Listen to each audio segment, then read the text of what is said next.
Hey, yo, yo. Back, Hir-O.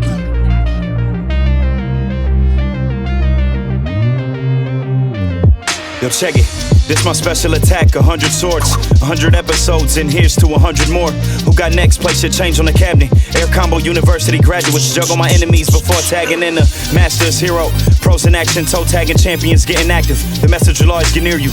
Return to the dream team, Spider-Man and Strider hear you. When the mask is on, I can't promise Cyclops to keep his glasses on. The handshake was potent. The inner glow shown as a mega optic blast, trailing behind the Shinku Hadouken. How you gonna dodge both of them? Blast you down to the last atom. Best regards from the proton cannon you couldn't fathom. If you were raised on gaming and put a controller up, I'm old enough to study the meta before I bless you. We understood space in the dash clean. Now we need the Justin Wong poster right next to the pro athletes. Final justice like a primary lotus from out the sky. Stars and stripes reminding you racism is still alive. Bring a plasma sword to a gunfight. Hayato, bring a hurricane kick. Tatsumaki Sentakyu. One time for all my otakus who played the console till their eyes closing. Probably forgot to study for their finals.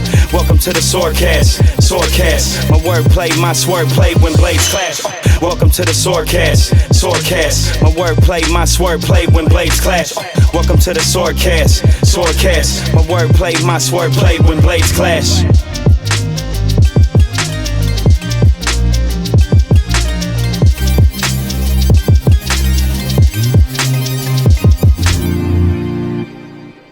Boom. Let's go. Welcome. Episode, what is this, 117? Sure, whatever. Some, I don't know. It's above 117. it's above 115. I know that. Yeah. There we go. Hey man, we got a special guest. We got my older brother, the Moon Knight Master. Hey man, we had a bunch of them in the Discord like, dog, what is going on with this show? So we went and got the Master. This is my brother Chris, man. I mean, he's the biggest Moon Knight fan I know, and he has been a Moon Knight fan for years and years, years and years. So if there's one person who knows like, what's the heck's going on in the show, or one guy who's read a ton of Moon Knight comic books that I know knows his stuff about this character, with him. So shout out to Chris, man. How are you, bro? Hey, glad to be here. I feel like very privileged to be on the show because I listen to the podcast. Yeah, Jared, you're right. Moon Knight's been my guy. I remember watching Ultimate Alliance. Oh yeah. Yes, sir. The first one. Character. You can pick We used two. to play. Was that your first introduction to the character?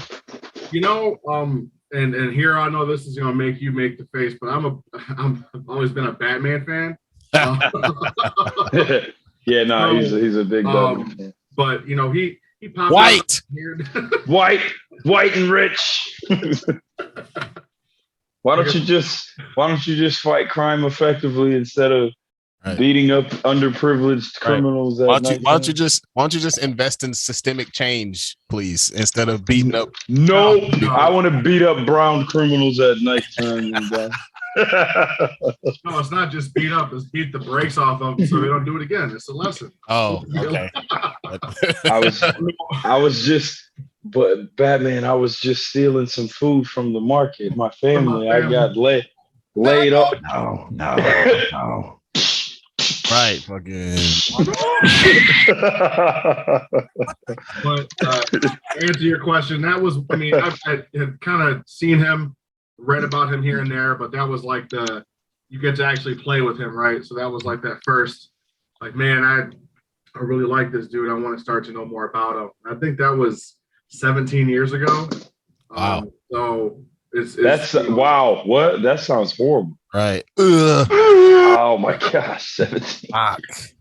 Yeah, but yo, Alliance, yeah. But you know that you say that, and me and you grew up. We played that game so much, and I think that people always think that the second one is the best one, but that first one had that roster, and it just had so many people on it. Like you said, it had Moon Knight, like it had Black Panther on it. It had Silver Surfer. Remember, Hir-O? We were just talking about this a couple weeks ago. You could like actually ride on the board. Yeah. I think the first one had a better roster. second one, the graphics were a little updated, but I think that first one was the better game though. I think there's an X-Men game that came out on GameCube, I want to say, that was like that teamwork collaboration type game. The name's escaping me, but the Destiny Rise of the Imperfects. Maybe? Oh yeah, that sounds familiar. That sounds like something. I remember that game. I don't remember exactly what it's called. But yeah, I mean, that first one, that roster was solid, and then you couldn't even have Black Panther, if I'm correct, right, Jared? You had to collect all his figures. So yeah, you had to unlock them, but I know in the second one you couldn't even pick them. No, he wasn't even in the second one.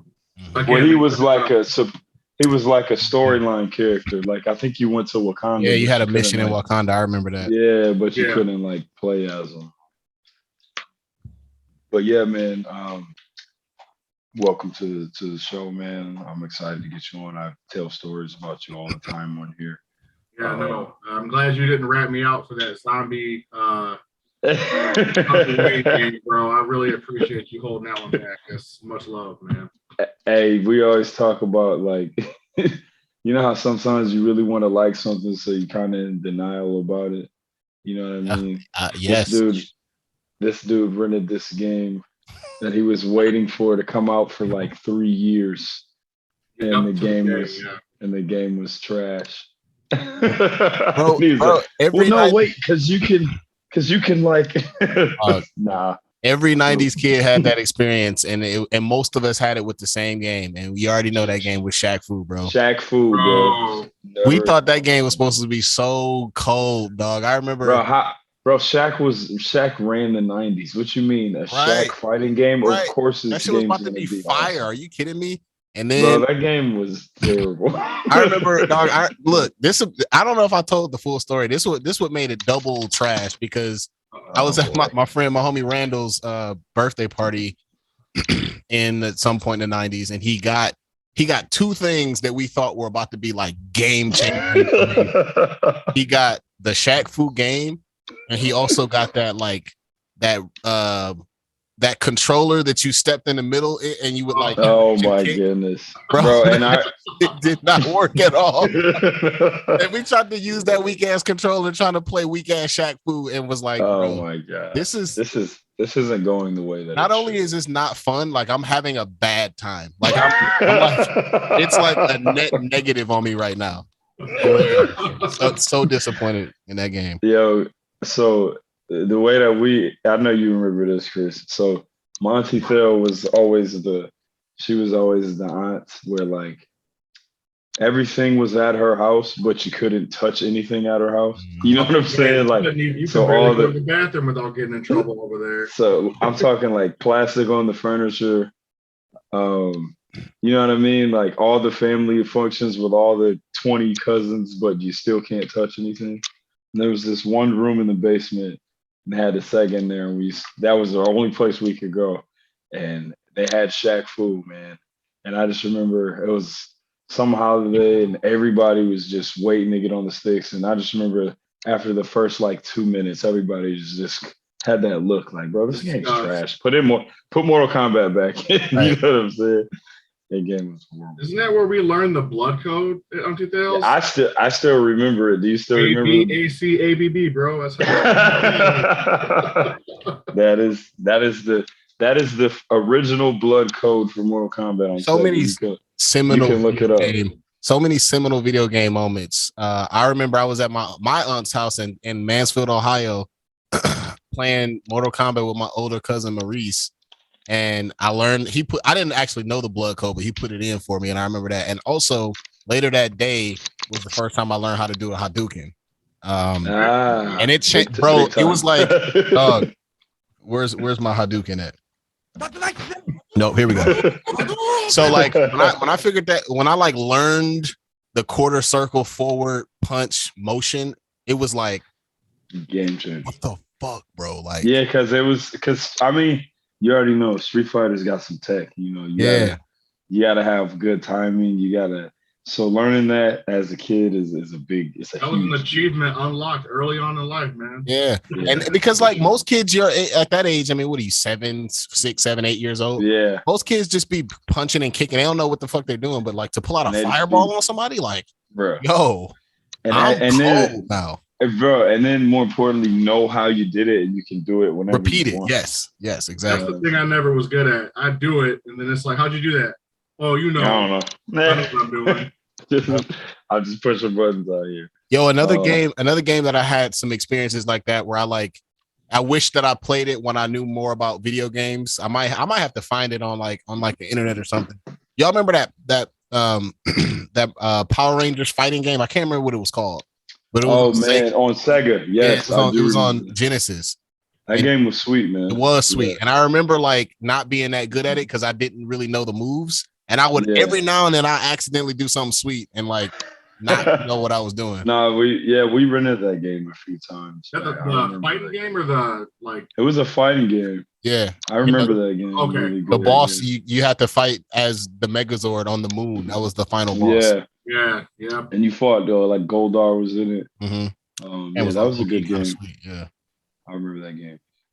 But yeah, man, real quick, just to get started, man. Hir-O, what are you into currently, man, right now? Dog, I've flat out bought a Kindle to read comic books again. Like, yeah, we talked about that last week. Yeah, bro. Yeah. I'm like, I'm into reading comics on. Like, I resubscribed to Marvel now. I got a Comixology account. I finished all the way through Jonathan Hickman's Powers of X. Yeah, you were talking about how you were rereading that last week. I actually finished it. I had started reading it and I got the most of the way done like a couple of years ago when it first came out, but I hadn't actually finished it because I don't think it was done yet when I was first reading it. Now I finished it and then I started reading the first 2 volumes of Dawn of X and just super excited about the X-Men again, bro.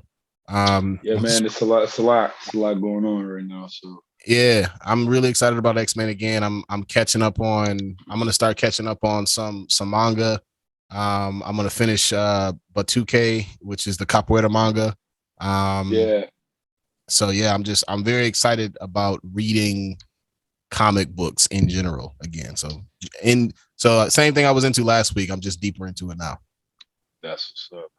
Chris, man, what are you into right now, big bro? This is gonna sound weird, but I apologize in advance. I never watched Stranger Things. We're big fans of that. And that is everything, Jared. You know, I love it. The Thing is my favorite movie. You know, but I have been watching it, so I think I've already ran through the first 2 seasons, and I'm hooked. Really? Yeah, man. So yeah, we love it, man. We love Stranger Things on here, man. And season 4 is coming out, I think, on the 27th this month. I think it comes out this month, right? Yeah, and then, or is it? It's you're both right. It comes out. The first half comes out in July. Yeah, it's 2. That's right. It's 2. In May 27th, and the second half comes out July 1st. Yeah, I love Stranger Things, man. And Chris, I know I don't know if we never really talk about horror movies because it's not my thing. But Chris is he's a big scary movie guy, man. Like I remember. Why do you do this to yourself, Chris? Facts. It's funny. Asking the real questions. Not to take too much, but my uncle used to have me and my brother and 2 cousins in front of a giant Titantron TV and be like, "My Uncle Smokey, bro, unforgivable." Right. Child's Play, Friday the 13th, Phantasm, Pumpkinhead, Pumpkinhead, bro. Pumpkinhead. I'm like 7 years old, Hir-O. Pumpkinhead, bro. Yeah, I was bro, nightmares all the time. But you know what? Years. He also had all the anime, bro. Ninja Scroll, all the games, Akira, all the Dreamcast games. Like they had 6 Game Gears. I mean, that was the brick. Game Gear, the brick. Bro, my Uncle Smokey was the plug for all the entertainment. Y'all ain't about to sit up here and tell me that the Game Gear wasn't exactly this big. The whole thing. Bro, it was like the size of that first Xbox, but it was portable. You were supposed to carry it around. A cinder block with a fucking screen on it. Bro, Chris, do you remember? Because we had Game Gear, but my cousin Tata had remember they had like a little bags that you put it in, and it was literally like a backpack. It wasn't even. It wasn't like you literally put it on your back because something weighed 20 pounds. You were suspect if you're walking on a backpack. Oh my! Like that now, bro. And then Game Gear had like one game. that Sonic game. That Sonic game, and that was it. Which was basically the same game as Sonic 2, except it was on Game. Oh man, Sega was just dipping their foot in everything, bro. They was just trying everything out. They had to. They was just trying everything out. But me, man. You already know, man. You guys, I've been talking about Vagabond the last few weeks. Man, I'm not an idiot. My bad. I got it set up so that my computer is coming through the speakers. Word up. But I finished it, man. I'm not gonna talk too much about it on this episode because we got the special guest. So I will. I think next episode we do, I'm gonna really talk about Vagabond and like just what I took from it and the characters, and I'm gonna talk about it a lot. But I did finish it. Favorite manga of all time. Life-changing stuff. Yeah, life-changing stuff. I talked about the Sasaki Kojiro character on there. It's maybe my favorite character ever. Musashi Miyamoto on there, awesome. Just one of the best things I've ever read. Not even just manga wise, but like including everything. You know what I mean? I know it's just a masterpiece, man. It's a work of art. I don't know what to read next. I know I got some of our people in the Discord were talking about Berserk, and I know Berserk it's a very a lot of people say it's like one of the greatest manga of all time. So I'm sure I'll check it out. But you know, man, Hir-O, I kind of feel the same way about Berserk that I feel about Vinland Saga a little bit. You know what I mean? It's kind of just European. I mean, this is one of my most like passionate takes. We love the fact that anime and manga is willing to explore other cultures, but y'all ain't did shit about black people. Y'all not doing black stories, and I just feel like does not count. And I just feel like that same thing I say about Vinland Saga. Like I know Vinland Saga is dope, and I'm sure I'll check it out one day. But it's like we got so much of the Norse stories and other facets of media. Like, you know what I'm saying? If we're gonna do that and we can do like European stuff, like where's the black stuff? Where's the African stuff? Where's the Haitian stuff? Where, you know what I mean? Like where's these stories at? And there's a lot of dope stuff there, man. So hey bro, just another plug for Batuke. That is the manga that's the closest to it. It's straight up about capoeira, and it bases it in like an Afro-Brazilian perspective. Really good. I'm gonna maybe, you know what, man? Send me the link to Batuke, man. That's what I'm gonna read next. I'm gonna read that next for sure. But yeah, man, real quick. So back here in Michigan, we had Motor City Comic Con this weekend. All three of us made it down there for at least one day. I had a good time. Me and the family went. We went on Saturday, which is like the biggest day. We all cosplayed.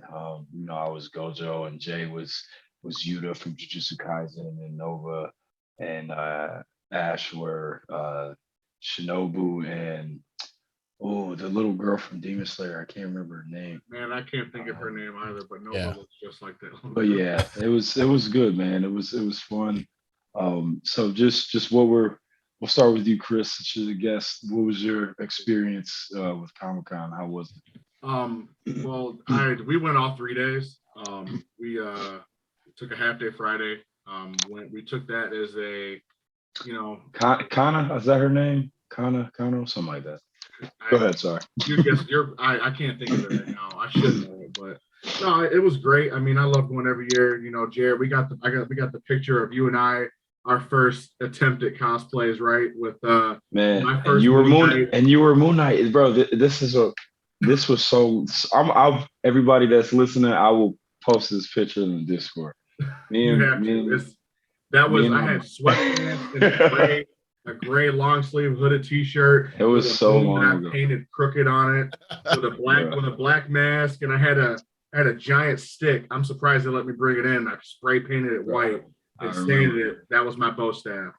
Hey man, we're cosplay veterans. I'm gonna have to post some of these. You have to you time lapse, man. We've came a long way. I've done a lot of different characters.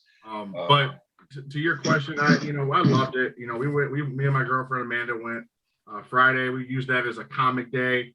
Got robbed by artists again. It still blows me away how these. They got a comic book room in their house and it's fire. Yeah, Hir-O, you can peep the Tanjiro robe here in the back. Yeah. But behind me is the Marvel wall where we have the Marvel. In front of me is anime. Got movies over here, and then DC is over there. But so we got a lot of art, but it's an experience. I mean, I loved yesterday. Yesterday I got to bust out my first Moon Knight in 10 years. Nice. And I got to see Jared, Ashley, and the kids, and we enjoyed ourselves. Took a lot of pictures. My girlfriend was actually Daisy May from Animal Crossing. Wow. And I got her. She wasn't all about the cosplay at first, right? But she saw how into it me and Jared are, and she was like, "All right, let me find a character I like." And then you start, people that recognize you as fire, right? The second somebody comes up and is like, "Hey, Daisy May," or Moon Knight or Gojo, let me get a picture. Yep. It was fantastic. And then today, here I got to see you. Yeah. Sorry that was awkward because I think that's Hir-O.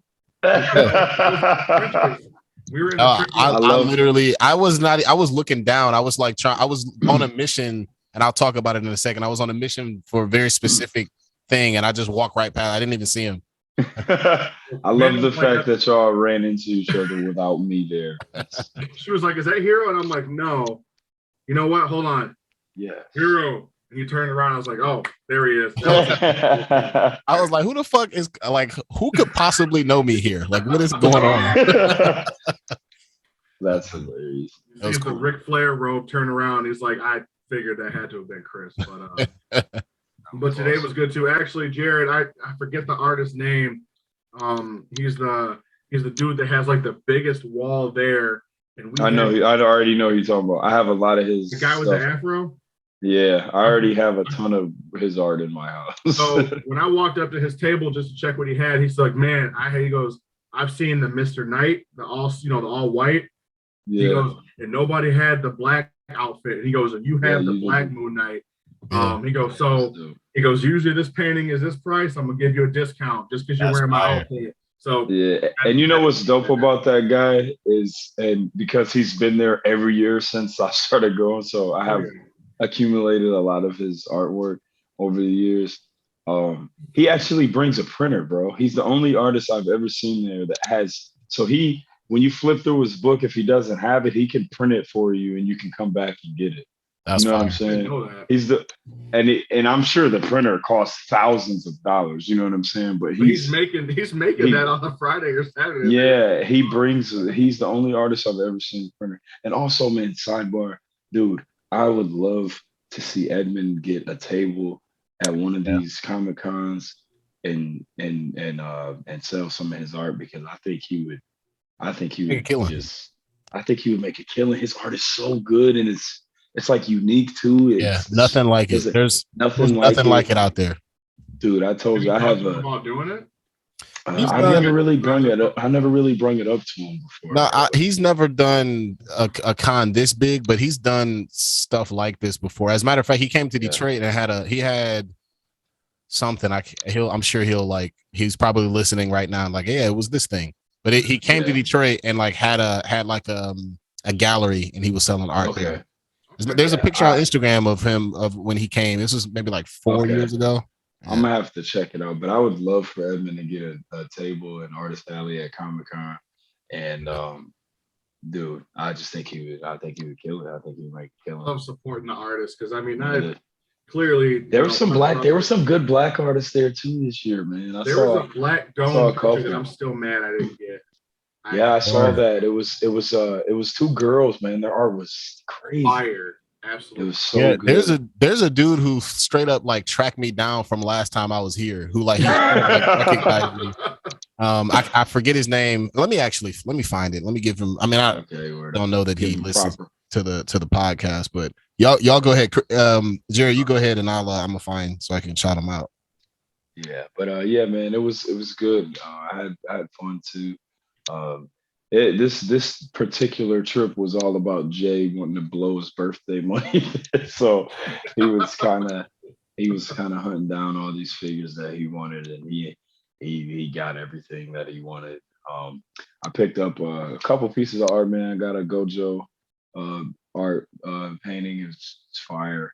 I got a Gojo print, Goku one.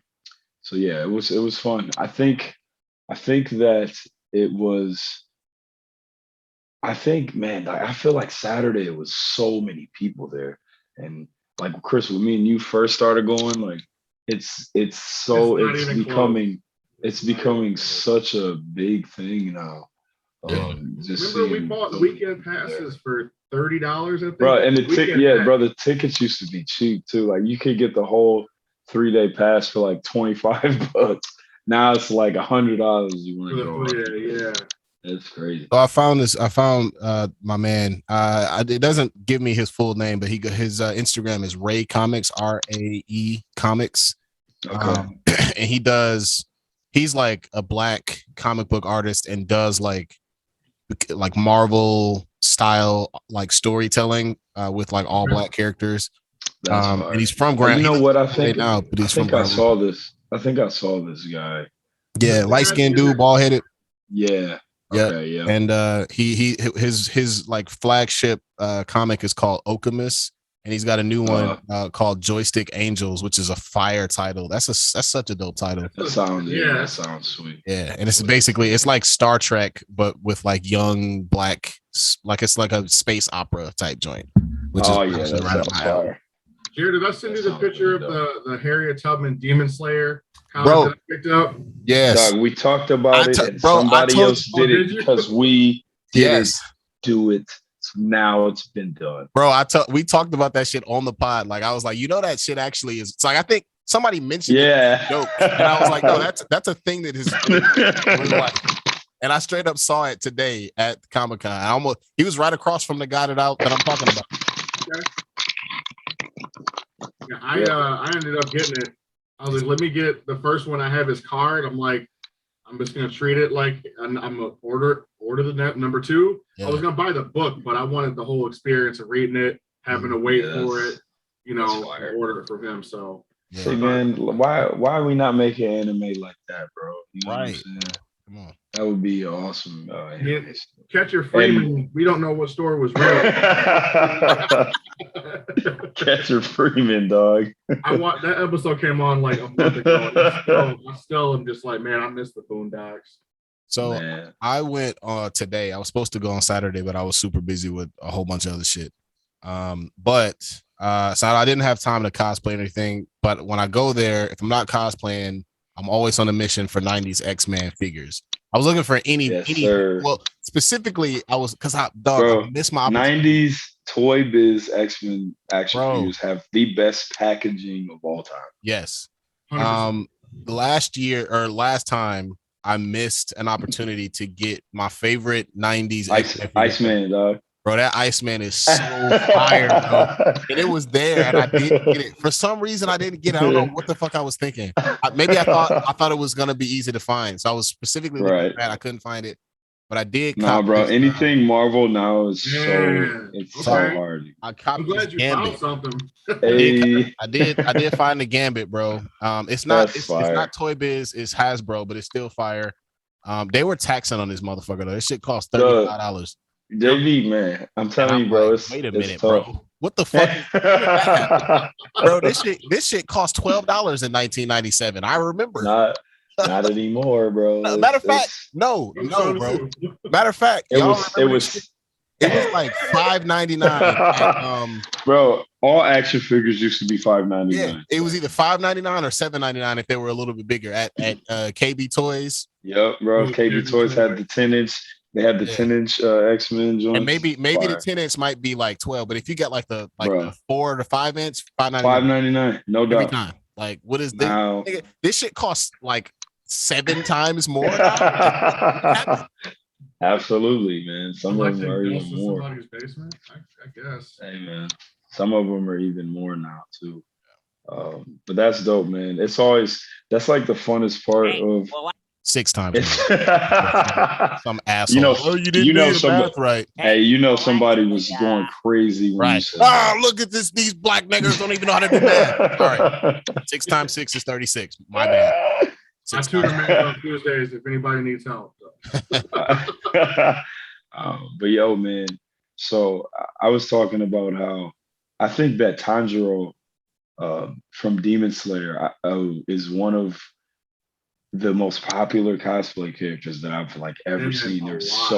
There was a lot of Tanjiros. I think before him, it was probably Deadpool.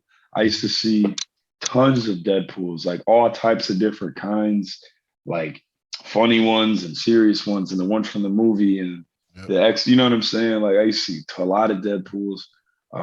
But what do you think? What was the best cosplay that you saw, and what was the worst one that you saw? Start with who? I didn't hear. Starting with who? I said start with Chris. What was the best cosplay you saw at Comic-Con, and what was the worst one that you saw? So just in Jared and Hir-O too. I mean, I'll say this. What I do love to see is, we saw all the Deadpools, right? And we saw all the Spider-Man. But what I'm seeing, which I think is dope, is just people are getting more comfortable in that other lane. You know what I mean? Like, I feel like they're like, I'm scared to go. And if I'm just a Marvel character, I'll fit in. But now it's like, no, like I'm a video game character that's a non-playable character in a game.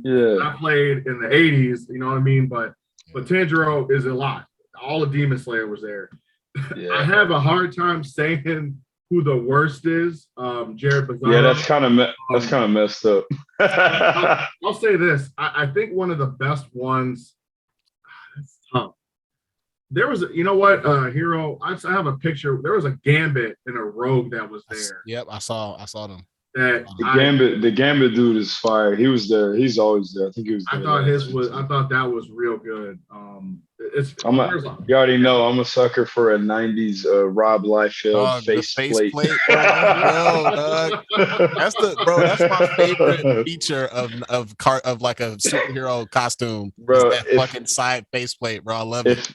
If you sat here and you just researched and tracked down all 90s comic book characters that had the faceplate, I guarantee it's like over 50. Bro, and like 99% of them were drawn by Rob Liefeld. Bro, look, dog, okay, because we know that and like the bodysuit that also covered their head too. Yep, and with like the V shoulder blade things on some cable shit. Bro, listen, because all right, Kevin Feige, I know you listening to this podcast. When y'all get Gambit, bro, I want this nigga to have the thickest Cajun accent of all time. I want to need subtitles to understand this nigga. He got to be accent got to be that thick. And he got to be from the swampy bayou. From the bayou. God damn it! I need this nigga to be an alligator monster. A fucking like. I need him to be a Louisiana swamp monster, bro. Like that type of Cajun accent. And if he don't have the faceplate, you might as well not do it. Like, don't do it. Gotta have it. Scrap the whole project. The best ones. I mean, the Gambit was good. I saw a really good Pennywise. We know that I'm looking for Pennywise, bro. I saw the creepiest Jason Voorhees. This dude was like 6'9", and my man was just standing in like a corner, and he was just kind of standing there with a. Fantastic. And I was like, okay, man, like what are we doing right now? He's pretty scary. There was you know what? There was, I'm gonna put another Inosuke, a guy that was Inosuke, but he had like the scars and the scratches all over him, because Inosuke just takes a beating. My man's he's all Demon Slayer. for worst, do you want worst or does one of y'all want to go for I don't know. ahead. I don't. What you got for worst? I'm gonna say this. I'm not gonna like call out like a costume, but I will call this out. If you're in a costume or you're in that persona and I yell out your character and you don't know what the hell I'm talking about, leave. Hey, that's because people just be, oh man, I seen people doing that. I'm gonna wear that. Well, there was a guy, Demon Slayer, the guy that has the 3 wives, Uzui. Yeah, Tenji. I said, "How are your wives doing?" And he just kept walking. Looked me dead in the eye, kept walking. I was like, "Yeah." What's this guy talking about, man? And then there was another Gambit that was there. You know what that is, Hir-O? He YouTubed the fight scene because he heard the fight was sweet and he just watched the fight. Yeah. You know? Oh, did you? I'm just saying that's probably what he did. Oh, yeah. I mean, man's probably just just the budget on that fight scene, but You said there was probably Gambit? just. There was a Gambit that I said something like, "Where's Rogue?" or "Do you have any trick cards?" And he bumped into me and kept walking. Should have body. I was hurt. Right. But I think the best one I saw. I mean, I feel like sometimes the Star Wars ones are cheating because they get the armor, like the bounty hunters I saw a really dope Mando. I saw 2 really good Mandos. I saw okay. Here's my pick for the best one. I saw a little kid that was Knuckles from the Sonic 2 movie. Fire. And it was a homemade costume. I'll send a picture in the Discord too. Jay took a picture with him. Incredible, bro. Like, and it was homemade too. That was fire. But the funniest one, bro, I don't know if you watch South Park. I don't know if we have listeners that are South Park fans.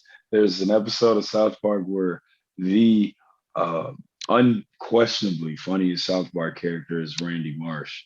And Randy is trying to get medicinal marijuana, so he exposes himself to a microwave so he can get medical marijuana for his testicles. So he can get cancer in his testicles, so he can get some medicinal marijuana. And what it does is the radiation makes his balls get huge, and he bounces around on them around the city while he's getting high. Bro, there was a guy who was cosplaying as that Randy, and he was bouncing around on something that he made look like testicles. That's hilarious. One of the funniest things that I've ever seen in my life. What about you? Did you see me?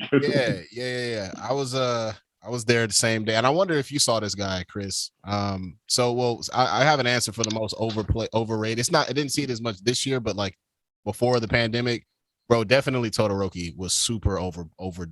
Oh, that's facts, man. Yeah, because Todoroki is very easy to gender swap too. So you had men and women doing it. Especially at YumaCon, anime conventions. Yeah, I saw that's true. I saw a lot of Todorokis. So I'll start with the worst one, bro. I don't know. This is okay. So I'm gonna say something funny, but first I have to give a serious. You know what I'm saying? Okay. A serious woke take. It is difficult, and shout out to y'all because y'all are veteran cosplayers, but it's hard. I think it's difficult for Black people to cosplay comfortably, right?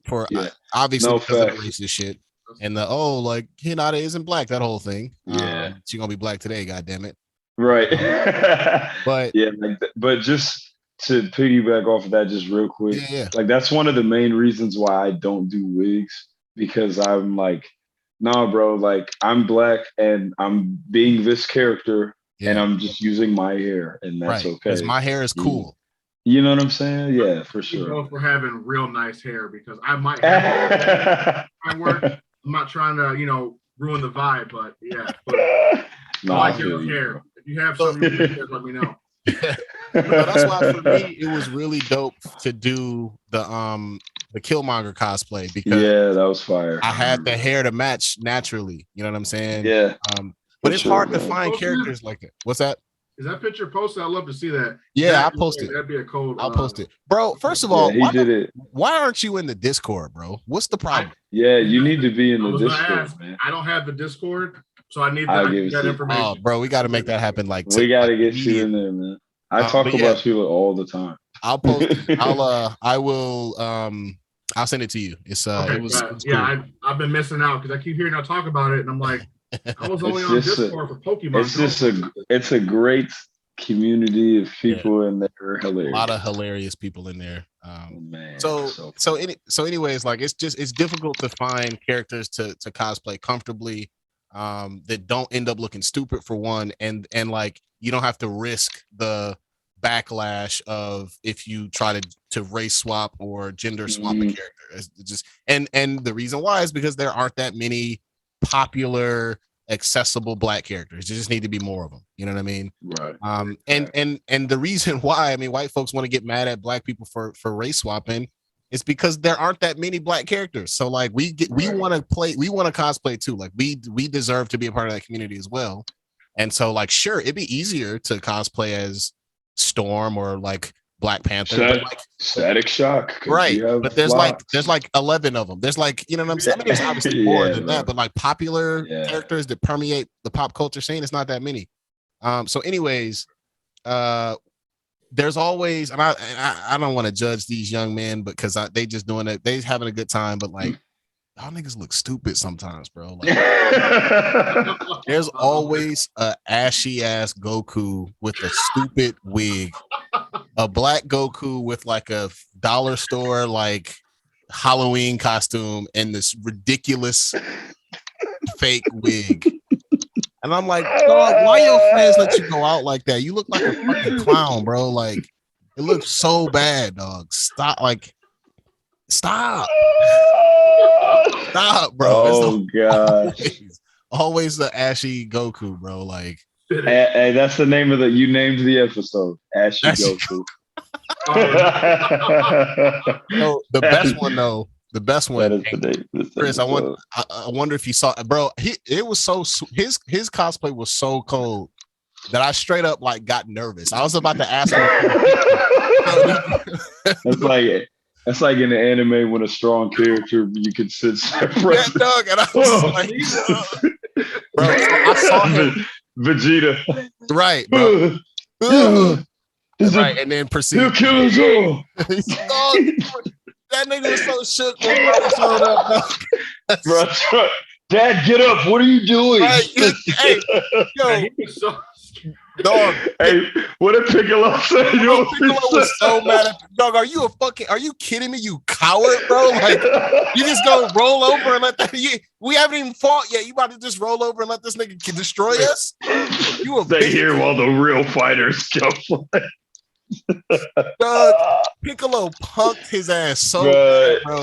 So funny, bro. Even Trunks was like, dog, you embarrassing me, bro. Hey man, Dad, what are you doing? Right. Dad, why am I braver than you, father? That shit. Shout out to I love new Broly, but shout out to OG Broly too. It's crazy, bro. So when I saw him the first time, I saw him twice, and I'm like, yo, that cosplay is fire, bro. Like, but I saw him in passing, so I was like, all right, if I see him again, I'm gonna ask to get his picture. And then I saw him like maybe half hour later, and I straight up got nervous. I was like, maybe I shouldn't bother him. He probably ain't got something else to do. The cosplay is too. I just got blown away. So check it. It was the mashup of like three of my favorite properties just put together, sweet as hell, dog. It was a Black Panther mask with a blue lightsaber and it was a Black Panther mask. How did I miss that? And he had like a knight in shining armor, but it was all black, and he had a my god. He had a cloak from Game of Thrones, the Night Watch cloak. Bro, he had a blue lightsaber. He looks so my man just combined all his favorite stuff. All of the sweetest shit, bro. Like he was a Black Panther Jedi Game of Thrones character. You know what? That might be that might be the next like thing is just combine characters that you like and mash them I together. think That would be incredible. to Actually, me, I mean, that's like, I mean, an obvious one is like the Prince Vegeta mashup, right? yeah, Like, I've seen that. Yeah, that's, I mean, but like that concept is super dope to me. Like when you can pull that off, that's super cool. bro. Shout out to Eric, man. Shout out to Eric. Eric, I used to have a shirt that was one of my favorite shirts ever that he sent me, and it was purple, and it was a Vegeta shirt, but it was Prince. It was like Prince dressed as Vegeta. Yeah. That shirt was fire. But yeah, man. So if you had both you guys, if you had like unlimited money, what is like your dream cosplay? Like you got unlimited money, you can dress up as, you can literally make anything happen. What would you do? Chris, let's start with you. What would yours be? I've thought about that because I'm sitting here racking through my brain for what to pick. I mean, that's tough. One costume I liked, but it was a store-bought one when I was in college. Man, I would just love to get a legit Ghostbuster costume. Give me the With like a legitimate proton pack. Nothing that's gonna. I don't want to burn a hole in the ozone layer or open up a dimension by accident, but like, some non-deadly plasma coming out of a proton pack with a legit jumpsuit that's not giving me a wedgie and it's not going to break if I bend down to pick something up. And since you're rich, you might as well get the car too. The Ecto one's already been purchased at that point before the costume. I had the money. It was straight up. It was at Comic-Con today. Yeah, it was. It's always with all the ghouls too, and the four. But that's just one off the top of my head. That's one I really love, the Ghostbusters. Of course, I'd have the Winston Zeddemore on there. I'm not a doctor, but I'm here to make some money and get some ghosts. I heard a rumor that character was supposed to originally be played by Eddie Murphy. Is that true? Oh my goodness! Sidebar, bro. I was talking to a guy who did art. He had art at Comic-Con, and he was like, he was talking about. We were talking about Everything Everywhere All at Once. Mm-hmm. I did not know that this role was designed for Jackie Chan. Wow, bro! And because of the pandemic, the director was like, you know what? Why don't we get a woman? What about Michelle Yeoh? Isn't that crazy? Amazing. Yeah, that's fire. How amazing is that? I can't even picture anyone else in that role. You know what I'm saying? Yeah. So I think that's fire that she ended up. Hir-O, I'm not 100% sure on that. Ernie Hudson, I know he wasn't their first choice for my knowledge. Okay. But that's another rabbit hole. If you ever go down and look, like Will Smith was supposed to be Neo. Yeah, man, I remember that would have changed everything. Yep. Somebody was supposed to be Han Solo. Harrison Ford was a carpenter on the set. You know what I mean? So, it was just some guy. Hey, that guy over there is kind of handsome. He looks good on camera. Why don't you just play the role of Han Solo? Just some guy, dog. I'm just kind of hanging up some lights. Hey, you want to be a movie star of the biggest sci-fi trilogy of all time? Yo, super quick side note, dog. That's my favorite dismissal of people. It's just recognizing some guy. Like I got into another. I don't know if I told you, but I think I did. I got into some other situation where I made some old white man, I minorly inconvenienced him in a parking lot, and he you told me about that, and man. he tried to confront me, and I was like, bro, I don't care what you're talking about right now. You're literally just some guy. You're just some guy. And I just walked away. I just turned around and left, and that was it. I'll probably take it away. And you know why nothing happened? Because he was just some random guy. Just some guy. I don't get the fuck out. I don't know, and I don't care. You don't have any power over me, bro. That's so funny. Sorry that I got in your way for 15 seconds and you're minorly inconvenienced. My apologies. Oh my goodness, hilarious. But Hir-O, man, you got unlimited budget. What's your dream cosplay? So I got two answers. One would be a squad cosplay where we get, and again, we in this world where Black folks don't have to worry about race swapping folks. I need the 90s. The whole squad needs to have like comic perfect accurate 90s X-Men roster, like the whole squad. Gambit. That would be sick. I need Gambit. I need Cyclops. I need Storm. I need Jubilee. I need Jean Grey. I need Wolverine, and I need Beast, and I need Professor X, bro. I need him too, man. And I need Magneto, low key. So give me that 9. That would be fire. And the other one, this is not like super impossible. I just gotta drop like 15 more pounds because it would require me to look physically imposing. But I'm trying to get a Assassin's Creed Bayek cosplay. Oh man, that would be fire. That would be so good. Because there's a version of him that has like early in the game, he flat out has like a beard and locks. Like he looks like me, like already. Like you know what I'm saying? Like it's like the perfect. Fire. It's like the perfect cosplay. I meant to do it when it was still relevant, but I was too fat, and now I'm less fat. So I can try it again now. I love it. I've thought about this for a lot, and my answer is, bro, I wanted to get a legit like 90s Ninja Turtle suit and be Leonardo, man. Right? Bro, I would I don't care. I would spend all the money in the world to get a legit like 90s movie Ninja Turtle Leonardo suit. That'd be dope. And then we can pick the most expensive picture of all time. Facts.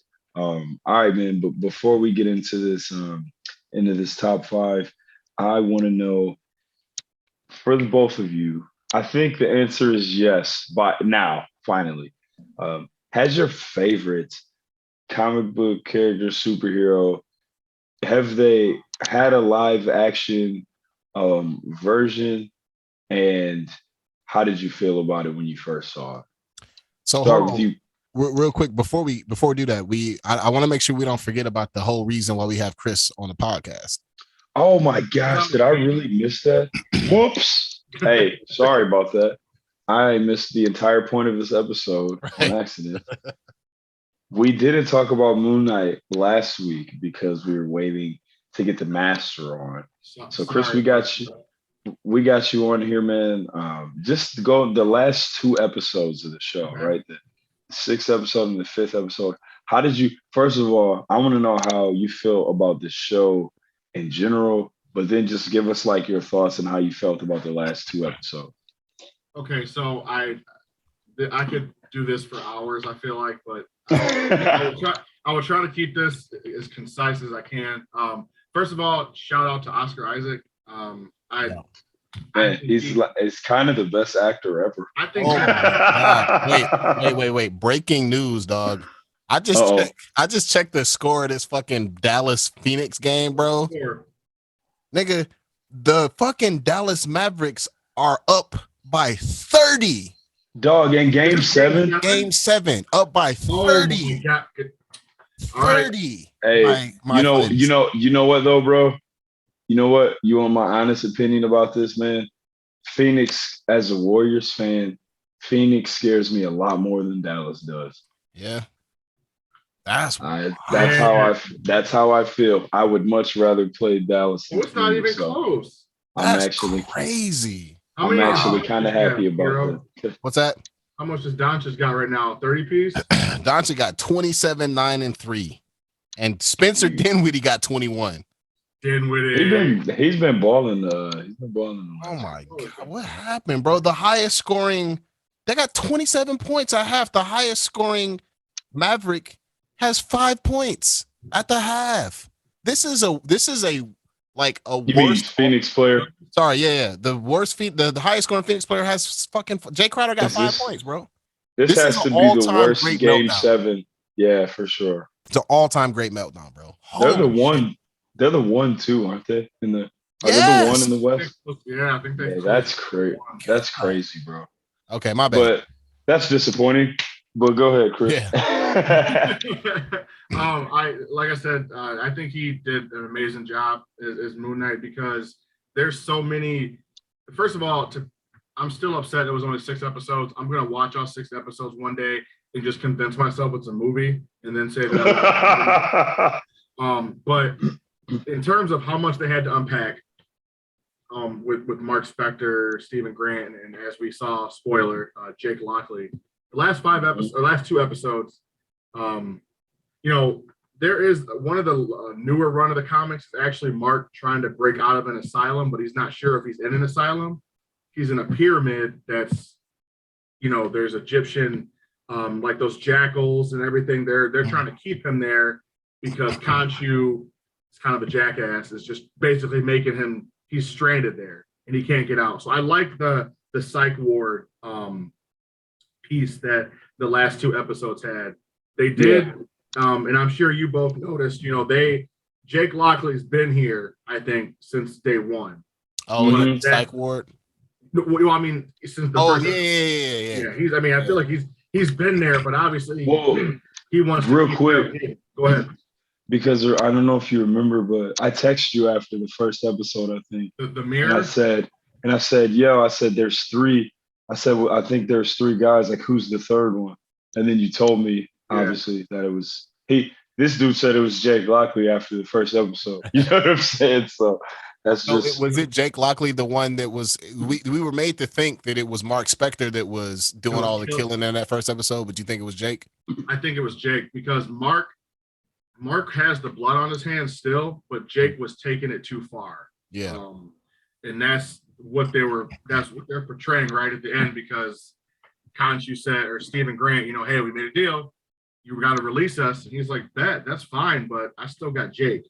That last 2 episodes, it just really, you got him. And now I'll be honest, I'm not as equipped with the Egyptian underworld and the Egyptian deities. Mm-hmm. Obviously I know about Khonshu.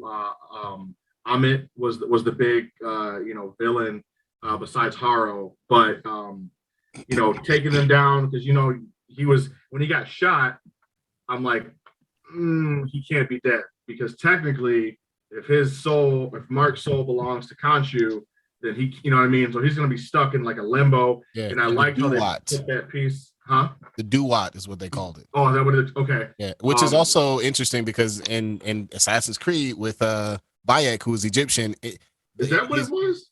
Yeah, he's Egyptian, and they after they assassinate someone, they have their little catchphrase. Yeah. Bayek used to say, I'm gonna send you to the Duat, right? Like basically. Okay. Yeah, you actually brought that up. In like Greek mythology, it's like the river Styx, right? So where you go to Hades, or where you, but that whole just bringing that full circle. You got Mark and Steven kind of combining the balance weighed out, and they got out. And so that was dope. Seeing Steven, when he was switching between Grant and Spector, I thought that was dope. Different from the comics, but I like that exchange. I hope you. So are their personalities the same as in the comics, or did they switch some things up? So they switched some things up. Like when it first came out, because it's gone through several different runs over the years.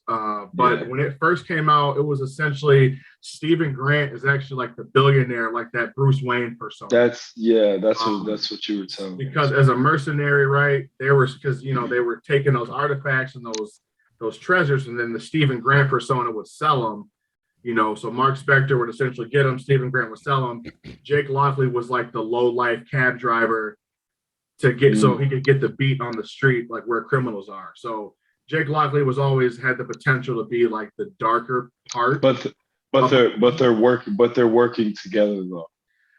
Yeah. But the later it gets in the comics, they really start exploring that dissociative identity disorder, where it's like, Steven starts branching off, and Mark starts branching off, and Jake starts branching off, and Khonshu's just sitting here laughing like, your mind is completely ruined. This motherfucker is insane. this man is broken. So, do my bidding, you psycho. But for real, that's it. But I mean that, when it came to the end, Jake Lockley, like I said, is a cab driver. So when he came out in the little cabbie suit, with the hat on, and then the Spectre limo leaving. I just thought, I mean, that was cold. I mean, obviously, I wanted more. Look at this guy, Moon Knight expert. But I wanted more. But I know here. I know you said you wanted to see more of like the Moon Knight. You know what I'm saying? Like the fighting, which I want too. Sure. But I take a step back because I want the same thing. But at the same time, there are people out there who have no idea who the hell this man is. And that's such a good point. Fuck, you're right. But I think you know what, Jared. Like I think we are guilty of that, and when we have these high expectations of them to get really sweaty, we've been forgetting that like their main audience is like to try to get these people who have no idea what's going on up to speed, man. Yeah, because like I said, you can't.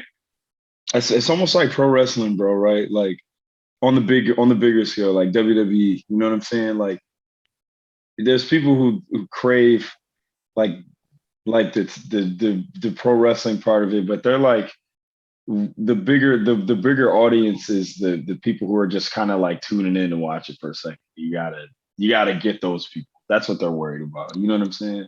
I think it's kind of the same with this. Like there's people who want to watch it, they have no idea what's going on. You know what I'm saying? So you gotta like get them up to speed on everything. Like, after every episode, I got so what is this? What is this? What is this? I'm like, hold on, take a number, get back in line. But in general, I loved it. To see, you get to see him on the silver screen, portrayed well.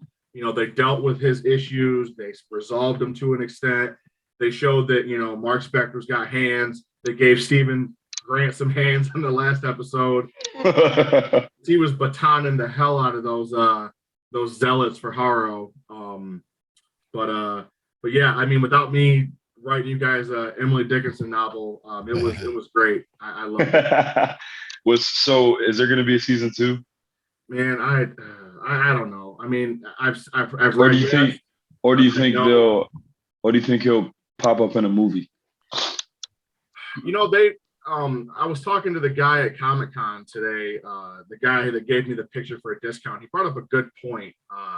The fact of avatars, right? So Eternals, we realized they were essentially just machines, made to do that thing. Yeah, I know. Trash.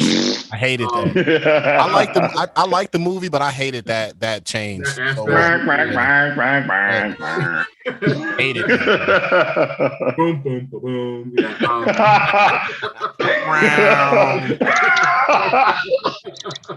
That's the original. That's the fail drop. But he brought up a good point about these people being used as avatars, and him and I got into this long conversation that just ended up him being like, now we might get a better Silver Surfer, right? Because obviously he's the herald of Galactus, and there's that piece. But do I think he could show up in the MCU?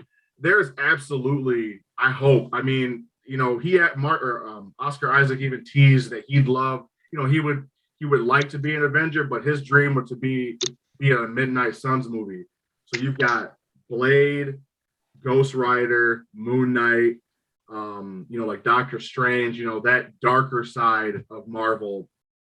Yeah, I'd be down. I'd be down for that. He led the Marvel Knights at one point. So there was like, you had like, that was Daredevil. You had Iron Fist. You had like another side of heroes where he was actually like the Iron Man, right? Because he had that Stephen Grant money. So he ran that, West Coast Avengers. I don't know if they're ever going to bring that into play, but he was a part of them because his whole start was he had his first solo run, I think in the 80s, but he was always a guest, right?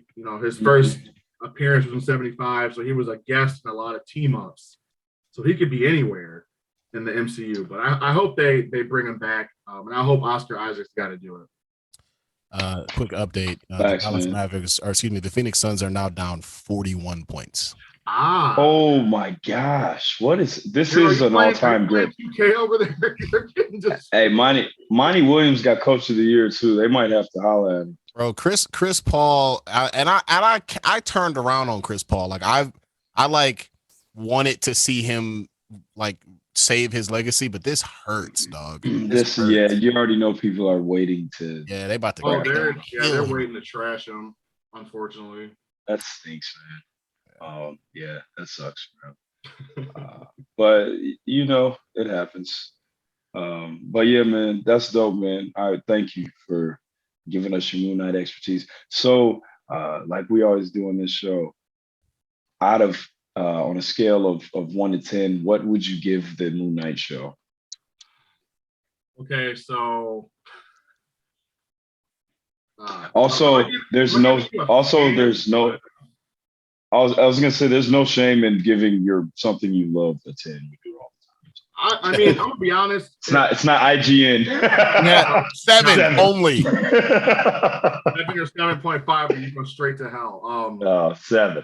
Honestly, you know, for me personally, the build up to actually see the suit. Now, the suit actually absorbing out of his body, that's a new thing they put into the show. That was fire though. Because in the comics, it's like a Batman or Iron Man thing. Like he puts on his garb. So I thought that was a nice little twist to show how strong the bond is between Khonshu. Not really a bond, but how, because they don't like each other, but like a parasite almost. Pretty much, yeah. Yeah. Man. How Khonshu has that hold on him. I'll be honest. One thing I wanted to see more was just a little more fighting, but I know that they couldn't do that. I'm still gonna give it a 9.8. Like it, man. You already know I want to see hands. I want to see air. You know, we discussed hands, and his hands were rated E for everybody. Everybody. He's catching fade, but no, that's it. I mean, I loved it. One more quick joke about the this Phoenix Suns game, bro. Randall just texted me after I texted him about the score, like, bro, this game is crazy. And then he was like, what's that? I just heard the sound. He's like, what's that? I'm sorry, I couldn't hear you over the sound of every PS4 in the world turning on all at once. I think we're done with this game. Hey, man, I mean, it happens, you know. But yeah, bro, let's get into this top 5, man. So we talked about, I know you're a huge Moon Knight fan, so we wanted to have you on. What up? Hold on, weren't you guys supposed to talk about your portrayals of the on screen? Oh yeah, that's right. I forgot. I suck today. I just can't be selfish. I can't take all the I'm messing up as if you will. But yeah, man. So obviously your favorite hero has gotten live action treatment. Now that we have this show and you loved it, Hir-O, has your favorite comic book superhero gotten a live action treatment, and how did you feel about it the first time you saw it? So if I had to pick, so it's like my number one is always kind of going back and forth. I mean, there's Magneto, there's Black Panther, there's Wolverine, there's, you know, just X-Men in general. They've all gotten live action treatments. The X-Men, when I first saw them, it was fantastic. It was great, right? As a 12 as a child, yeah, as a boy. Great. Do those movies add up? Do they hold up now? Not really, but I still got a soft spot for them. Right. Not gonna be able but so Black Panther being one of my top 3 favorite characters, absolutely amazing on-screen representation. But I will say, if I had to pick one, I would say Magneto is probably more or less my favorite comic book character. Or Silver. Oh no, it would probably be Silver Surfer, and I have not liked the version of Silver Surfer that we got so far. That movie sucked. That Fantastic Four movie was awful. They were both trash. All 3 Final Fantasy movies have been trash. Or Fantastic Four. Galactus was a snowstorm. Yeah, it was a stardust storm or whatever. Space debris. Space debris. So yeah, man, I didn't like that. I love Silver Surfer. Silver Surfer's tough. It's hard to do him on the big screen. I feel like anything, but I think you can do it though, because like, I mean, we've seen so many characters that are entirely CG, like, you know what I mean? Yeah. Hulk, the suits, and there was so much in Eternals, and it didn't look horrible. You know what I mean? I didn't like the movie, but the CG didn't look bad. I No, it mean, looked fine. I think yeah. obviously Silver Surfer is too big of a property for us to not see him again. So we're definitely going to see him. And I liked Magneto, but I didn't love the fact that he was already like 70 at the time. Right. I want Yeah, to see yeah. a young, I mean, not super Well, young. how did you feel about X-Men Fassbender? First Class? First Oh, Class. fantastic! That was, and I He love was Ian McClellan. I think he's a great so actor. so But I actually everybody knows I hate the X-Men movies. I think they're terrible. But I actually love First Class. I thought that movie was good. I didn't have a problem. Yeah, But no, you know what? The way they did Darwin though, oh black, yeah, fuck out of that's here, bro. that's why that's kind of Hell no, that's it. That's like unforgivable. But you in got the generally best speaking, though, superpower ever, yeah, literally ever. can't die, dies. Nigga, Black. right. Power is to not be able to be harmed, is harmed but to he's death. black though. Right. Ridiculous. But people usually consider like X-Men 2 was fantastic. People love that one. They love First Class. And I really like, and I think the critics really liked Days of Future Past. But all the other X-Men movies were ass, which is and Logan, of course. But that's not really Logan is whew, yeah. That movie is heat. Heavy. Yeah, bro. That movie was, I did not expect it to be that heavy. I left that theater tired. Yeah. It's a great movie. But yeah, so me, yes, my favorite superhero has had live action renditions, Deadpool, man. And you guys know I'm a real Deadpool fan, man, from the 90s. And I'm not really a huge fan of comedy 100% of the time, Wade. You know what I'm saying? Yeah. But when the Deadpool movie came out, I remember 2 years before it came out.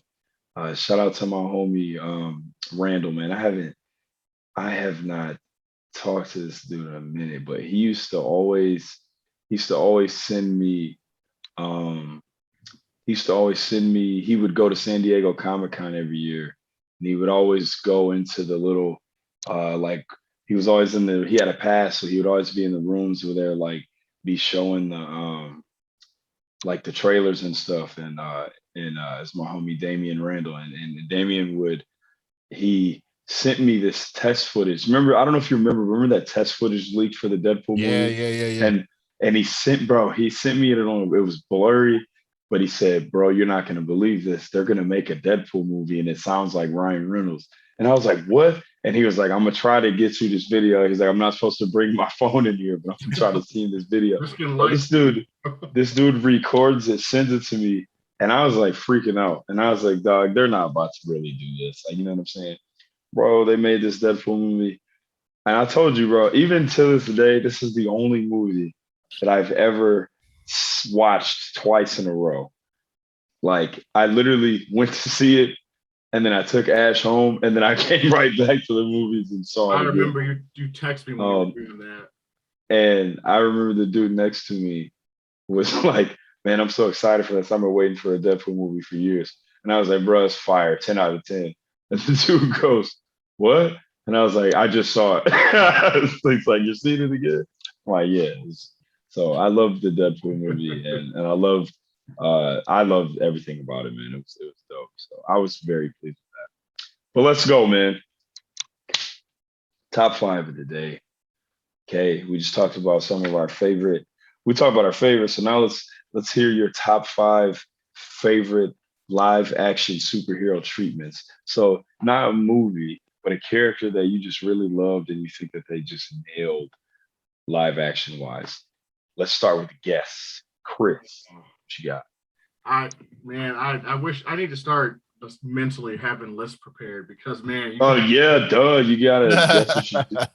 I'm one of those guys that's like, everything is good, and I don't like picking favorites because I feel like somehow, some way, the list is going to get exposed. But that happens to us all the time. I constantly are like, oh man, you know what? We're gonna do it again. I mean, I'm not in particular order. Okay, this is tough, but I'm going to say that. Make sure you start with number 5. Number 5, man. Start at number 5. Don't be like Hir-O. Start at number 5.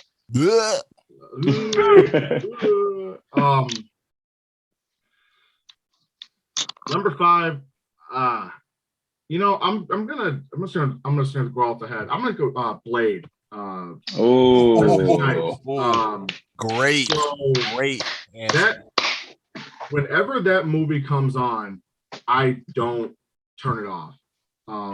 You know, I feel like, and especially, you know, people talk about Iron Man being like the catalyst for Marvel movies to take off, which honestly, Iron Man was like that propulsion, but you don't go anywhere if you don't have fuel. And I think Blade, when that movie came out, good. That gave you like you can do this. You can have a darker movie from Marvel, and I thought Wesley Snipes killed it. Bro, he nailed that role so bad. Like I worry about Mahershala Ali doing it because I'm not gonna worry about it. I'm gonna. I just think people, everything. Bro, people forget those Blade movies are so good and they hold up too. Like even the Blade first one you know is what I'm saying? fire. Yeah. The only one. The second one's good too. I like the second one. I don't like the third one. The third one was weak. Blade Trinity is okay. I mean, I'll still watch it. The Dracula fight with him and Blade was but that first movie, Wesley was going crazy, man. The first movie, he jumps into that club after they just turned on the blood sprinklers. But that's I still think to this day that might be the best opening superhero movie scene ever. Did anyone ever play that game for PlayStation 2, the Blade game? That game was fire. We played that game. No, that game was absolute fire. You could switch between the glaive and his pistol. It was you could rotate his weapons. That game was fire. Live action. Number 4, or I guess I'm gonna say number 4. Charlie Cox, Daredevil, on Netflix. Excellent. That guy, he didn't even read Daredevil comics, but he read them for the role. And I think he embodied all of it. That show was pretty. I appreciate that too. Like I appreciate people that care. You know what I'm saying? Don't be like, stop it. Don't even.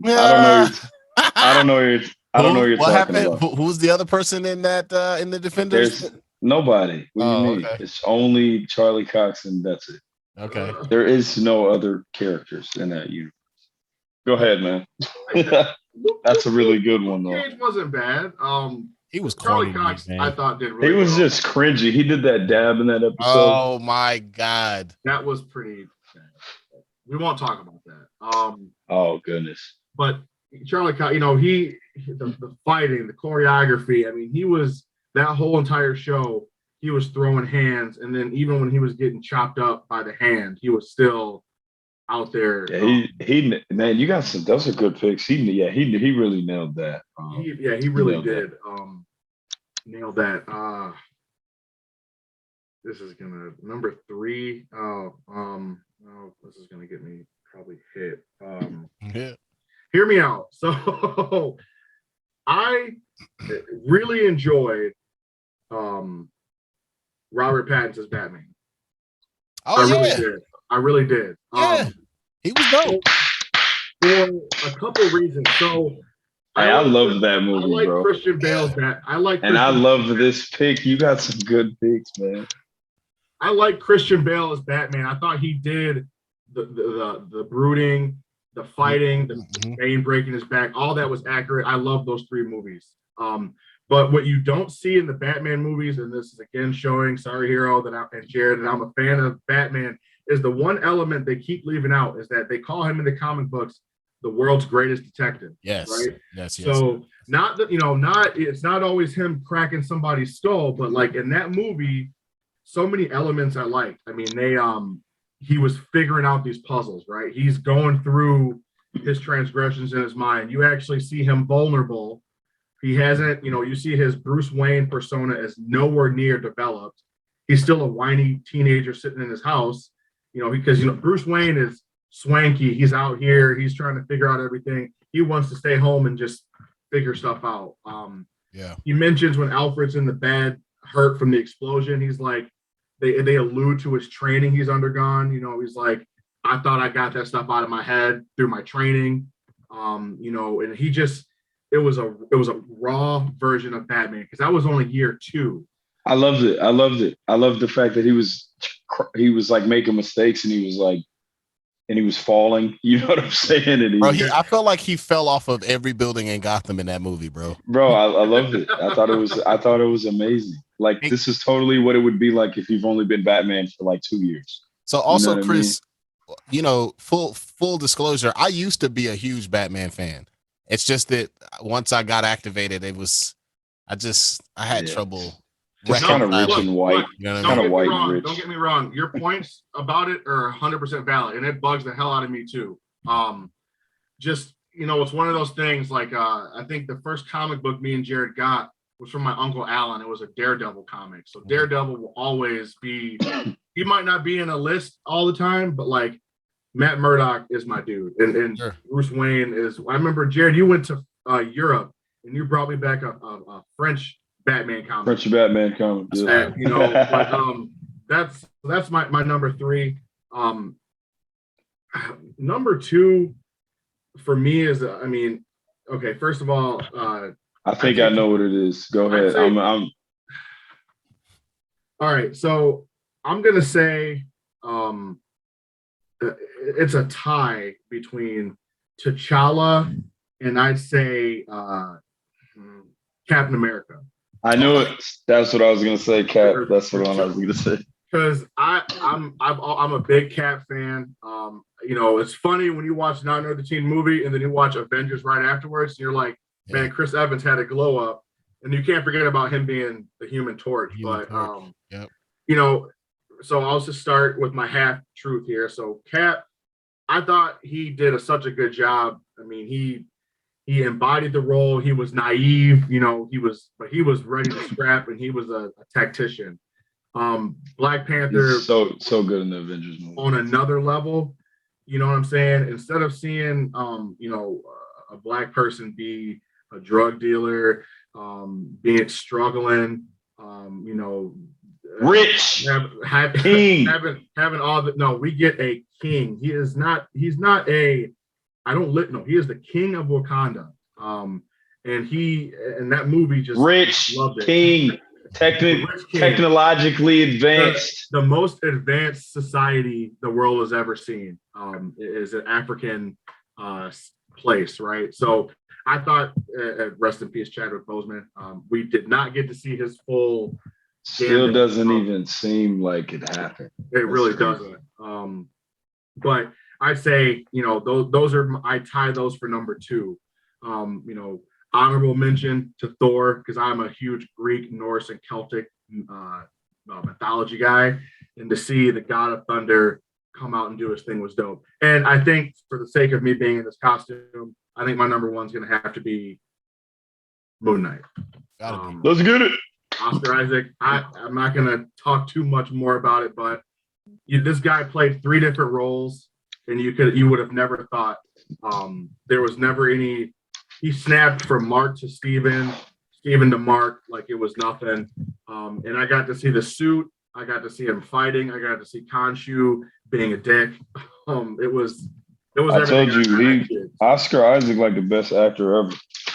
Poe Dameron definitely can do more than just fly a speeder. So, but that's my list. That's my top 5. Boom. Hir-O, what you got?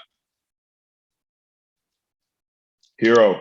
Yeah, my bad. One second. Oh, my bad. Look. Okay. But yeah, man. Let's get it. All right. So my top 5.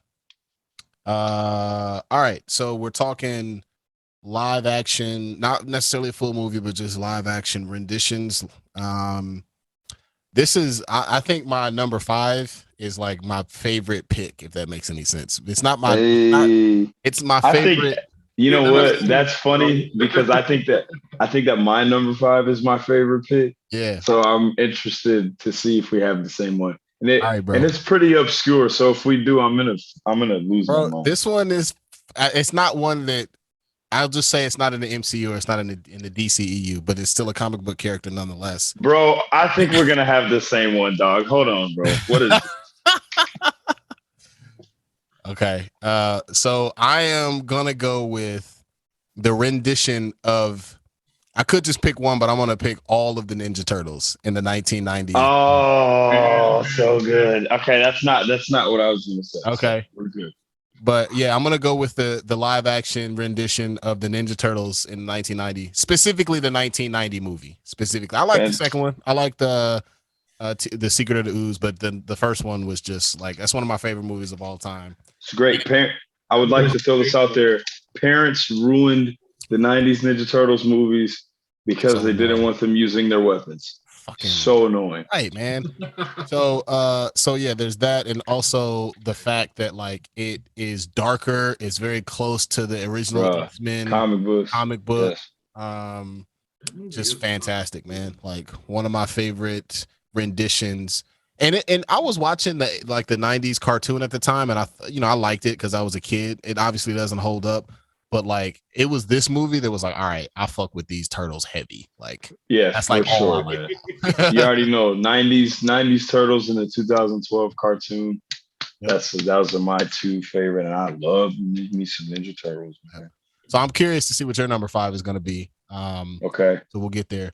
Number 4. This character is not in my top 5 favorite characters, but maybe in my top 10 or 15. But his live action rendition, it met and maybe exceeded all of our expectations, and that's got to be Shang-Chi. Let's go. Yeah, let's go. That's a good one. I mean, I expected the movie to be good, but it exceeded my expectations quite a bit, especially because I actually learned that Simu Liu did not have martial arts training ahead of, like, he learned martial arts for the role. That's because I heard that he did. Okay. Yeah, I heard that he did have training before. But maybe he trained. Well, he trained very hard. I heard that he did have training. Are you thinking of Henry Golding for Snake Eyes? No, I know he didn't have training, but I was thinking about we can look it up. I'll look it up in the meet, like as you're giving yours. But either way, it doesn't matter. Either way, he was incredible. Badass, all right, like he was like a legit, and he was doing the stuff too for sure, like himself, which is awesome. So the number 3, and I had to think about this team. This is my favorite superhero group ever, the X-Men, but I had to figure out who of the original that X-Men or any of the X-Men that we've seen so far, who was the one that was portrayed the best. I love Wolverine.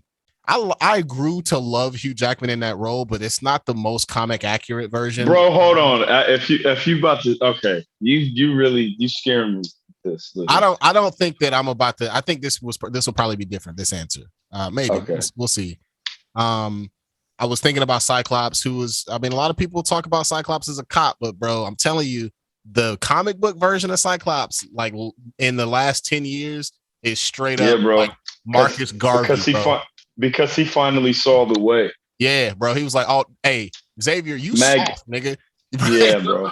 Like Magneto was actually onto something, bro. These humans ain't. They facts. Yeah, bro. So I'm about this mutant life, like by any means. And if y'all get in my way, you know what I'm saying? That might have to be a wrap for y'all. So shout out to maybe he was a cop back in the day, but he's definitely a revolutionary now. He's on some Nelson Mandela shit. Man. But they did not. He was definitely a Boy Scout in the movie. So he wasn't portrayed well. They missed a layup by casting Halle Berry instead of Angela Bassett. Oh man. So I couldn't go there. But do you know who was tailor-made for this? You know who, before I even knew that they were making an X-Men film, the first person that popped into my head for this character was none other than Patrick Stewart. Gotta go with Charles Xavier. I mean, just absolutely, like, that's one of the greatest castings of all time, bro. It has to be. One of the best. So you being like a big Star Trek fan, did that when was that just the guy that you always pictured to be Xavier at the time? Yeah, for sure, because I wasn't as into Star Trek then as I really got it. Well, I mean, I still was though, right? Because I watched it with my dad all the time. I was familiar with it. I liked it, but I wasn't like a Star Trek like obsessive crazy person yet. That didn't happen until I went to college, where I just started watching them watched like every single episode, like every day. Like my junior year of high school or junior year of college, I was obsessed with Star Trek, bro. Like that's all I Okay. But I did know ahead of time, like, oh man, I hear that they're making an X-Men movie. You know who looks just like Professor X? Patrick Stewart. And lo and behold, that's who they cast. I want to know who they were thinking of casting besides him. Does anyone know that? I don't know, but it had to be a short list. It had to be a real short list. Maybe a clone of him if he wouldn't do it. That's the only other option. Right.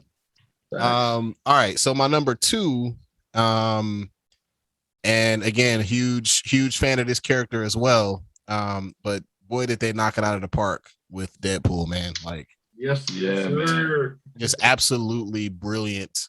And it's crazy, dog, because it wasn't, I mean, I'm flexing some comic book elitism a little bit here, but like to be a fan of Deadpool in the 90s, you had to really look for him because he wasn't there very often. I mean, I think Deadpool. He had a run. His 90s run is fire, and it's my favorite even still, but it took a while for it to be like it wasn't a household name. No, absolutely not. Matter of fact, the only reason I got on the Deadpool was because me and Chris, we used to collect like Marvel cards. Remember like the little trading cards? 100%. Yep. And I had a Deadpool card. And I had cards were the shit. Yeah, and I had a card, and I was like, "Yo, this dude looks awesome. Who is this?" And then I started like going and getting his comic. So twofold, dog. So random, dog. So I had that card too. And also Edmund's older brother Rob had a Deadpool toy. Like from like the late 80s, early 90s. The X-Force one, I remember. X-Force one, yeah. And I was like, yo, this character is dope. And he had the swords. And I was like, yo, this character is super dope. I wonder who. So I got the card.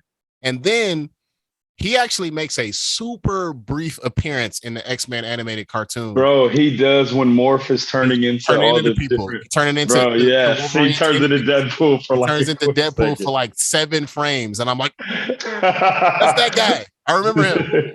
That's so true. That's hilarious. And also, you talk about those cards. Another super fucking random character that I had the card of, random as hell, that was also in the X-Men cartoon for like one episode, was Eric the Red. You remember that in the Juggernaut episode? Oh my goodness, bro. I had the Eric the Red card, bro. Super random. That's hilarious. A good random. Shout out to Deadpool. So yeah, I mean, knowing about Deadpool in the 90s and being a fan of him like before this movie, it was sort of a deep cut. And so like those of us who are already in the know, like the whole fourth wall breaking thing and like the comedy, but also a badass gimmick that he had was awesome. And to see that on the big screen was just amazing. So shout out to Deadpool. They got it right. And then number 1, not a surprise here. Just one of my favorite superheroes ever. Did it right. Black, rich, king, martial arts, hands, technology. That first part. Black, king, hands. Get it. Smart, brilliant, smart, magic user, genius level intellect, has more money than Batman, has more money than fucking Tony Stark, right? T'Challa, his Imperial Majesty, god damn it. The Black Panther out here. Let's go. Bro. Love it. Great. You guys lists are awesome. You got me thinking about my 5 because I that Deadpool one, I just being Jared's brother, that was huge for him. I remember the phone call I got, so that's what's up. Yep. That movie was awesome. Bro, these niggas now 50, bro. Bro, stop. You should get fined. Oh no. Hir-O. If you're a professional, if you're in the NBA, you should get fined. You lose by that. Oh no. In game 7. Oh no. Bro, that's you should get fined. These niggas down 43. And Bop hit a 3. 46. Oh my gosh. Good grief. This is a drubbing. I'm using that word. This is a drubbing. A drubbing. Oh my goodness. But all right, man. Let's go. My top 5 favorite live action superhero renditions. Honorable mentions, man. Oh man, I love Captain America from the MCU. Just this dude, amazing. Like him and Iron Man and the MCU, flawless. Love. Um, Another honorable mention, man. Um, Actually, you know what? Let's go. Let's just roll with it. Coming in at number 5. I think this is a big surprise, bro. I'm going with X-23. Okay, The Hey, little girl, okay. the girl who played X-23 and Logan the shit. was like the best thing ever. So good, Absolute bro. machine. So I good. was I was not expecting. I love X-23, but I was not expecting this type of role, especially to be played by that kid. It was incredible. I've never seen it. It was amazing, bro. Like I think I love that movie. I haven't seen it in years, but like when I was thinking about this list, like that was one character that I was just like, holy crap. You know what I'm saying? Like this Yeah. is incredible. Yo, Um, real quick note about X-23. I'm reading the comic now, and I mean, super duper long story short, they're on the island of Krakoa, which is like the mutant nation now, and they're yeah. super safe there. Like they like no humans are allowed in. It's all good. Everybody's happy except for Wolverine and X-23. And the reason why was because like, hey, bro, it's too safe around here, bro. Yeah, bro. And when it's safe, when you safe, you soft. Literally a quote from the comic, bro. Don't nobody want more smoke than X-23, bro. You want all of the smoke all the time. It's too Smoke, safe out here. Y'all niggas is smoke, soft, bro. smoke chaser. Right. Love it. Love it. Love it. Love the character. Love the way that they did it for the movie. Just amazing. Coming in at number 4, man, I'm gonna have to go with um I'm gonna have to go with King T'Challa, man. I mean, Oh, just one of my I love it. Love him. One of my favorites. I ask you as warrior and king, how long do you think you could keep your friends safe from me? That was the best quote That line ever was so cold. That line from was so From cold. Civil War, bro. That was And that you know was the what? best quote He was ever. not playing at all. not at I all, love bro. him. I love him so much in that movie. But yeah, man, shout out to Chadwick, man. He nailed Black Panther, a character that we were waiting so long to get, man, So and long. he smashed it. Coming in number 3, like you said, man, like this was a character that a lot of us did not. Um, I don't know. I love Shang Chi, so it's Shang Chi, right? But I'm a big fan of. So Ed Brubaker did a run of New Avengers in like the 2010 around that time. Maybe a little sooner, like 2000. Maybe I was like in high school or getting out of high school. I remember reading it, and Shang Chi was in that New Avengers. This was Cap, when Cap was like not rocking the helmet. You know what I'm saying? Yeah, when he was Steve Post Rogers. The gray post hair. Civil War stuff. Yeah. And this version of Shang-Chi that he wrote for this reminds me of the Shang-Chi. I think that the inspiration was that Shang-Chi, not the older one from like the 70s and like the Deadly Hands, the Kung Fu, but like the one from the Ed Brubaker, the New Avengers series. And Simu Liu he nailed it, man. He crushed that role. I could watch that movie 10 times in a row. It was so Amazing. Incredible. Loved it. My number 2, man, I gotta go with, again, like this character took me. It was so many years. I didn't know. I never thought they would do it. They did it. They nailed it. I just talked about how much I love the movie. That's Deadpool. Um, good. I loved it so much. Ryan Reynolds, man, there's nobody else that could play this character. And I he see really that nailed it. cast list too, because that one cannot be long. He was I loved petitioning it. to play that role for like 10 years or something. Well, yeah, he was. It was amazing. I love the villain choice. Like Ajax is a good one of the first villains from his original comic run in the '90s. So that was dope. And I loved it, man. It was fantastic. My number 1, Come on, man. It's been this way forever.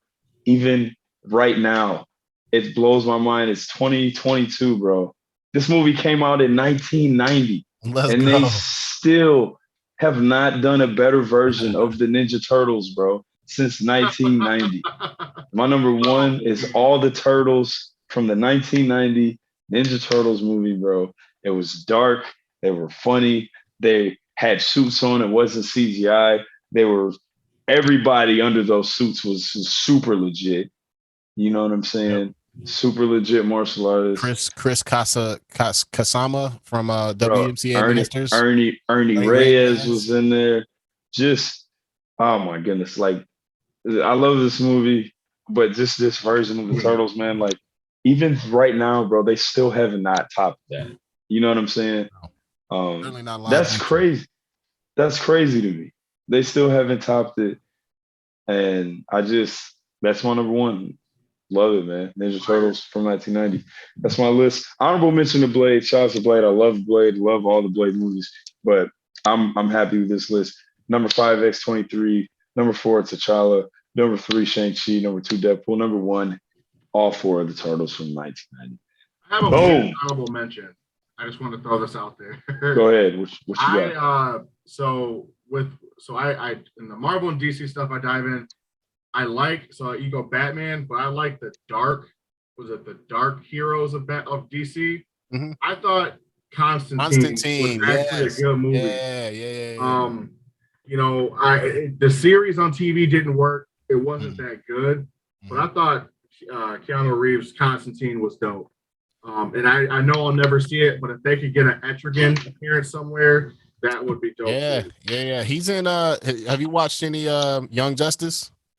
Yeah, like a live on live action. Live action. I've seen him in the cartoon. Yeah. But that Jason Blood, Cursed by Merlin. Yeah. I could really. I'd love to see that on TV. Yeah. But I don't know. I love Constantine. I thought that movie's that's good, and I wish they. I don't know. Keanu's on a roll right now, but I'd pay to see another one. Bro, okay, here's a random question. If you had an opportunity to cast specifically Keanu Reeves into a dream role right now, who would it be? Oh, that's such a good question. In my opinion, there's only one answer for this, bro. One that he's not been previously cast in, right? He's not been in, yeah. Okay, I have one. What's that? I have one.